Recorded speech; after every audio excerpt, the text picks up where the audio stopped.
Can you get us up to date on these crying Lions worried about changing the NFL Listen, I'm a format? new man. New year, new me. I'm not even about to jump over this table All on right. you. I'm just saying. New year, new me. Well, to your point, everybody who listens to the Odd Couple knows this, but Sunday night, Lions and the Vikings for all the marbles in the NFC. The winner will win the NFC North, will be the top seed in the NFC playoffs. Can you tell Kelvin, please? And we'll get a first-round bye. What happens if the Lions lose the game? The loser of that game will drop down to the 5th seed, will play in the wild card round. But not only that, they got to play on the road in the wild card round. Wait, Rob G. In the words, remember when Shannon said, ain't gonna be no problem. Ain't gonna be no problem. Let me ask you this. And guess what? Lions what? Do you know their record this year on the road? Undefeated. Okay. Ain't gonna be no problem. Ain't gonna be no problem. And guess where I'll be Sunday night? I'm coming over. If the Lions lose. No, you ain't gotta come. I'm be at your house. Where will I be? I will be in the parking lot in my car waiting for Monday's show. I just want you to know. No, I'm not coming in on Monday, Rob G. You know that. I know it's going to be like first day of school, excited. I'll be in the parking lot Christmas waiting. Day, yes. Christmas To Eve. finish the challenge as you go right over to the parking lot. I'll shoot right after the You're challenge. going to be like, the fastest NBC you later. later. You know it. So again, the fact that this game has so much writing on it has not been lost on anybody, including Lions wide receiver Amon-Ra St. Brown. He has a problem with the way the loser is being penalized in such a way. Take a listen. That's the craziest I'm thinking about now. It's one of the craziest rules ever. The NFL needs to change it to division winners obviously make the playoffs. After that, best record from seeding. That's how seeding is going to work. Best record. Top 4 teams get, 1 through 4 seeded all the way down. Why is he even entertaining that? Win the game. You don't have to worry about all of that. I just hate the idea because this is an anomaly. You know that. This doesn't happen. Rob, not at this level. It's happened one other time in the NFL, okay? So here's my point, is it doesn't happen that often, and you want to make the divisions worth something, right? Winning the division. Otherwise, what would be the point then? Then you're going to get rid of all the divisions.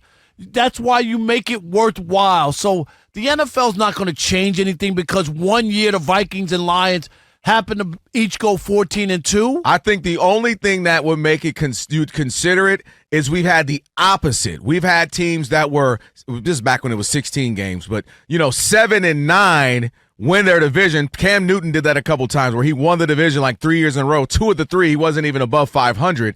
And so that kind of, I can see them saying, if the rules committee saying that is kind of whack.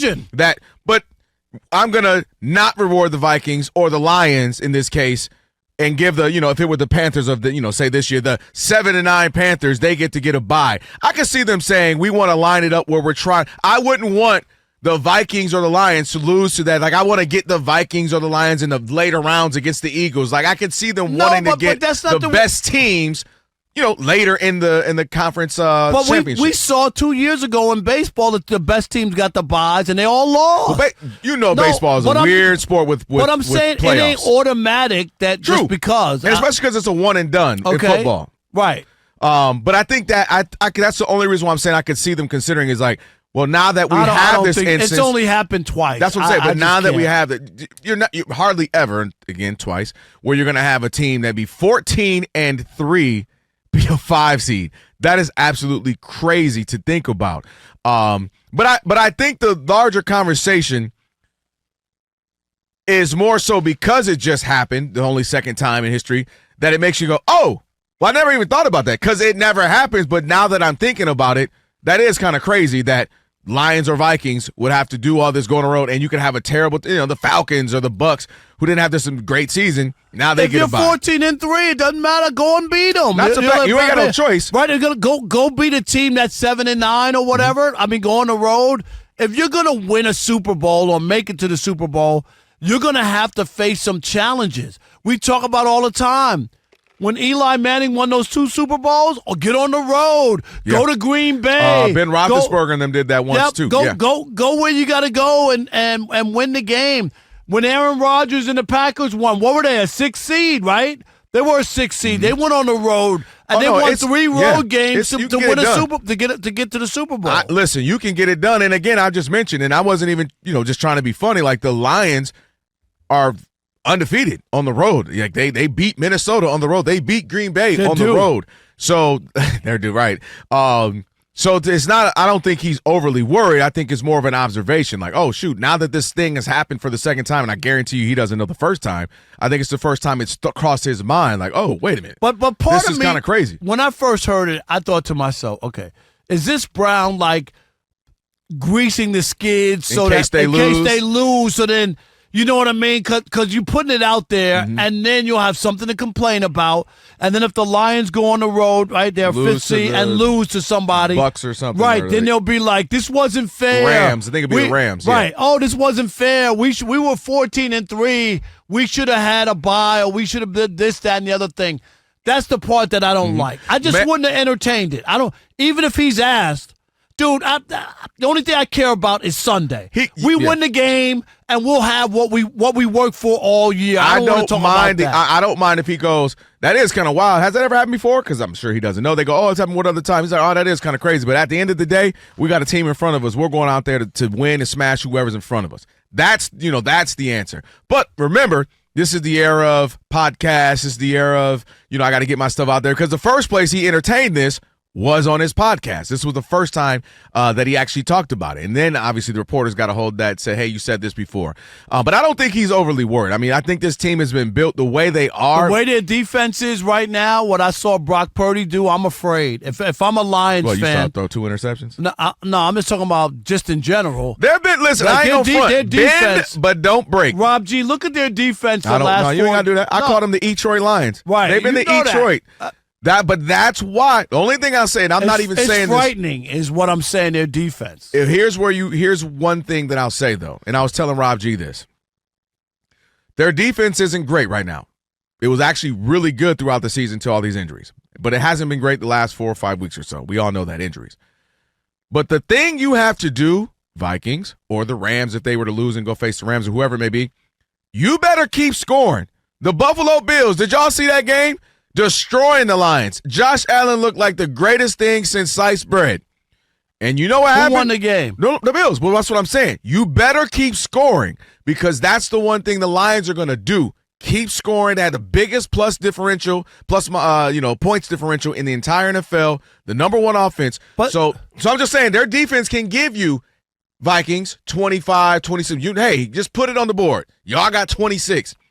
Well, y'all better maybe get to 30 because this offense is going to score. Jared Goff is going to produce. They're going to run the ball, and they're going to have trick plays, and they're going to score. So that's the thing. I'm not saying they're unbeatable now because of this defense, but you better keep scoring. They've given up 31-plus in 3 of their last 4 games. That's a lot of points. How many they win on them? To try to win. How many they win? It don't matter. No, what do you mean it don't matter? It doesn't matter. They won twice out of the 4. All right, and you better win. Them boys are 14-2.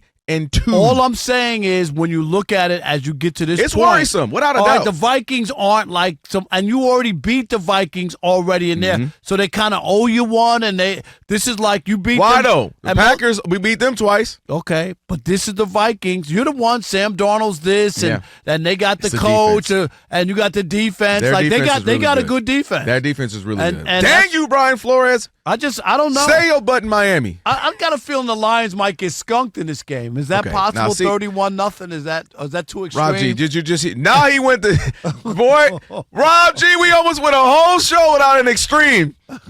Rob Parker, I was worried about you. I thought it was New Year, New You for a minute. Thank you for coming back to earth and giving me now Rob stopped the minute short because not just they got to lose 31-0. It's Jared Goff's going to throw 4 interceptions. 4 interceptions, 2 of them pick sixes, and that's how they get Dan to 31. Campbell's going to gamble 4 times and none of them work. None of the plays work. 3 times, 4th and goal at the goal line. And they're going to get stopped every time. Yes. Hey, the best part about this, Rob G, for the next, 72 hours or 48 hours, Rob Parker is about to be a Sam Darnold fan. Hating on him all year. Boy, you about to have a Sam Darnold. I've always been a big Sam Darnold believer. What do you know mean? That. I got his jersey at home. I can't wait to see you with your Sam Darnold pom-poms on. Where are you watching the game? I might pull up. No, you're not. I might pull up. I can't watch games like that. Nah, I might pull up on you. Because the last time we had that, what was that playoff game where where Tom Brady threw the interception against the Chiefs.